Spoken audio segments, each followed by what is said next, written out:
என்னடா பண்ணி வச்சுருக்கீங்க எனக்கு புரியலடா. நான் வந்து எப்பயாவது தான் டிவி பார்ப்பேன். எப்பயுமே மொபைல் பார்க்குறோம் அப்படின்றதுனால நான் வந்து இன்றைக்கி வந்து டேட்டா முடிஞ்சிருச்சு. அதான் காரணம். போய் டிவி முன்னாடி உட்காந்தேன். டிவி முன்னாடி உட்காந்து டிவி பார்க்கலான்னு சொல்லிட்டு பார்த்துட்டு இருந்தேன். பார்த்தா எல்லா சேனல்லையுமே ஒரு நான் போட்ட சேனல் மாற்றி ஒரு 5 செகண்ட்ஸ் 10 செகண்ட்ஸ் தான் உடனே ஆடு. எல்லா சேனல்லையும் லோக்கல் சேனல்லேருந்து நேஷ்னல் சேனல் வரை எல்லா சேனல்லையும் அப்படியே தான் போடுறாங்க. ஸ்டார் ஸ்போர்ட்ஸ் பார்த்தேன், அங்கேயும் பார்த்தா விளம்பரம் ஓடிட்டுருக்கு. எப்பயும் கிரிக்கெட் தான் ஓடும், எங்கள் அப்பாலாம் பார்ப்பாரு. இப்போ பார்த்தா விளம்பரம் ஓடிட்டுருக்கு. என்னடா புரியலையேன்னு சொல்லிட்டு இந்த லோக்கல் சேனல் வந்து ஒரு சேனல் ஜெயம் டிவின்னு இருக்குது.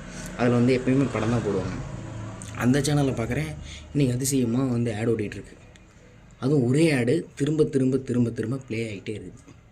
எனக்கு பார்த்து வெக்ஸ் ஆகிட்டு உடனே அடுத்த செகண்டே என் ஃப்ரெண்டுக்கு ஓடி போய் ரீசார்ஜ் தயவு செஞ்சு பண்ணுறா அப்படின்னு சொல்லிட்டு ரீசார்ஜ் பண்ணி ஃபோன்லேயே மாட்டி எடுத்துக்கிட்டேன். என்னடா பண்ணி வச்சுருக்கீங்க புரியலடா. வீட்டில் இருக்கவங்க தானே இப்போ எதாவது போட்டாலும் பார்ப்பாங்க அப்படின்ற மைண்ட் செட்டில் போயிட்டீங்களா?